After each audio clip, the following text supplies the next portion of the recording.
Assalamualaikum warahmatullahi wabarakatuh. Apa kabar teman-teman semua? Semoga teman-teman dalam keadaan sehat ya. Sebelum masuk ke materi, kami ingin perkenalan singkat terlebih dahulu.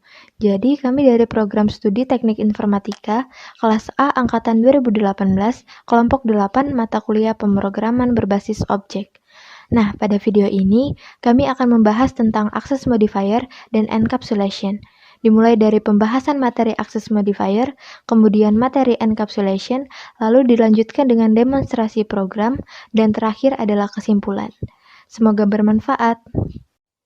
Yang pertama, ada access modifier. Apa itu access modifier? Jadi, bisa diibaratkan, access modifier itu sebagai sebuah gembok yang menutup atau melindungi variabel, metode, maupun kelas dari usaha akses yang akan dilakukan oleh objek lain.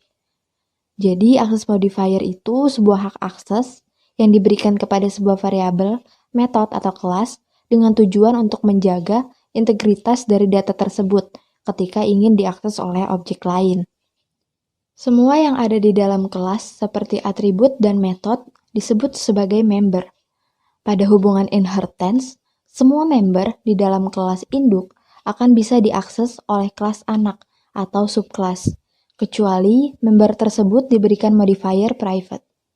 Perlu diketahui bahwa modifier tidak hanya bisa diberikan kepada member saja, tetapi juga bisa diberikan kepada interface, enum, dan kelas itu sendiri. Pada Java, terdapat 4 jenis access modifier, yaitu public, private, protected, dan default, yang mana masing-masing access modifier tersebut akan menentukan di mana saja member bisa diakses. Di sini terdapat tabel access modifier beserta keterangan di mana saja modifier tersebut bisa diakses. Pertama ada public. Modifier ini bisa diakses pada kelas yang sama, kelas yang berbeda namun dalam satu package yang sama, subkelas, dan seluruh package. Pada protected, hampir sama seperti public, namun bedanya modifier ini tidak bisa diakses di seluruh package. Untuk default atau no access modifier bisa diakses hanya pada kelas yang sama dan kelas yang berbeda namun dalam satu package yang sama. Untuk private hanya bisa diakses oleh kelas itu sendiri. Sedikit penjelasan tambahan dari masing-masing access modifier. Jadi pada access modifier public itu mempunyai hak akses yang paling luas dibandingkan yang lainnya. Karena aksesnya yang sangat luas, maka access modifier ini biasanya digunakan untuk metode setter-getter sesuai konsep OOP. Pada access modifier private, access modifier ini akan membuat member hanya bisa diakses oleh dari dalam kelas itu sendiri. Perlu diingat, access modifier private tidak bisa diberikan kepada kelas, enum, dan interface, dan hanya bisa diberikan kepada member kelas. Contoh dari penggunaan kedua access modifier tersebut pada program bisa dilihat pada gambar ini. Pada gambar, terlihat access modifier private digunakan pada atribut umur, dan access modifier public digunakan pada metode getUmur. Selanjutnya, pada access modifier protected, access modifier ini akan membuat member dan kelas hanya bisa diakses pada kelas itu sendiri, subkelas atau anak kelas, dan kelas yang berbeda namun berada pada satu package yang sama. Misalnya, terdapat kelas yang bernama makhluk hidup, subkelas yang bernama manusia, hewan, dan tumbuhan, kemudian terdapat kelas makanan. Semua kelas terdapat di dalam satu package yang sama yang bernama bumi. Nah, atribut dan metode di dalam kelas makhluk hidup bisa digunakan pada subkelas maupun kelas yang berbeda asalkan berada pada satu package yang sama. Jika digunakan pada kelas yang package-nya berbeda, maka metode ataupun atribut tidak bisa digunakan. Contoh penggunaannya dalam program bisa dilihat pada gambar ini. Di gambar terlihat access modifier protected digunakan pada atribut nilai. Yang terakhir ada default atau no access modifier. Hak akses yang satu ini tidak perlu dituliskan di metode atau variabelnya. Dengan hak akses ini, variabel atau metode dapat diakses dari kelas lain asalkan masih dalam satu package yang sama. Contoh penggunaannya dalam program bisa dilihat pada gambar di samping ini. Pada gambar terlihat atribut nama, umur, dan nilai tidak memiliki akses modifier dan bisa disebut akses modifiernya default. Kemudian di sini juga terdapat metode getName yang tidak memiliki akses modifier.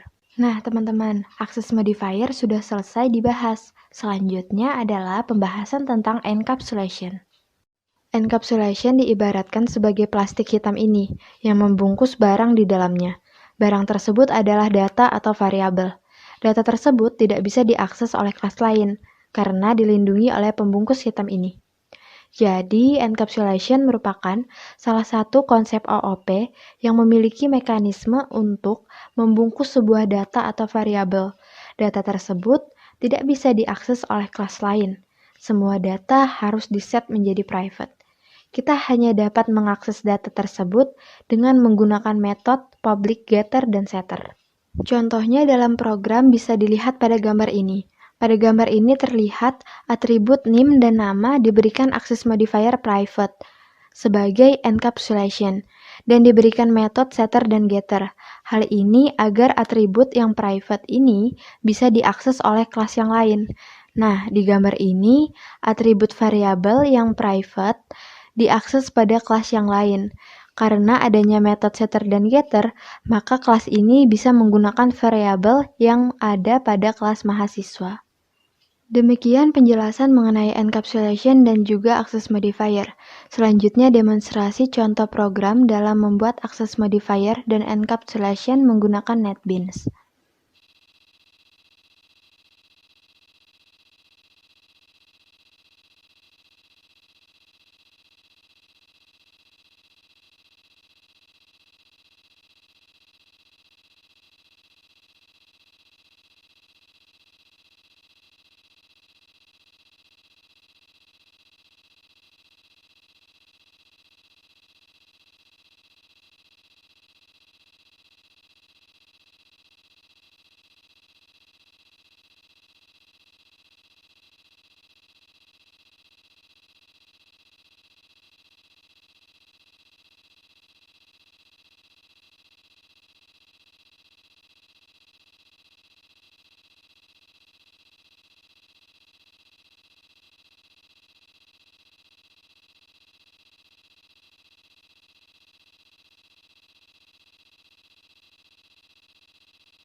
Kesimpulannya adalah, akses modifier adalah sebuah hak akses yang diberikan kepada sebuah variabel atau metode atau kelas dengan tujuan untuk menjaga integritas dari data tersebut ketika ingin diakses oleh objek lain. Dengan adanya akses modifier, kita dapat membatasi resource mana saja yang dapat diakses oleh objek tertentu, turunannya, ataupun oleh metode tertentu. Akses modifier memiliki 4 jenis, yaitu public, private, default, dan protected. Dan encapsulation merupakan salah satu konsep OOP yang bertujuan untuk membungkus sebuah data atau variabel agar tidak bisa diakses oleh kelas lain. Demikian akhir presentasi tentang akses modifier dan encapsulation. Semoga bermanfaat untuk kita semua. Terima kasih atas perhatiannya. Kurang lebihnya mohon maaf. Assalamualaikum warahmatullahi wabarakatuh.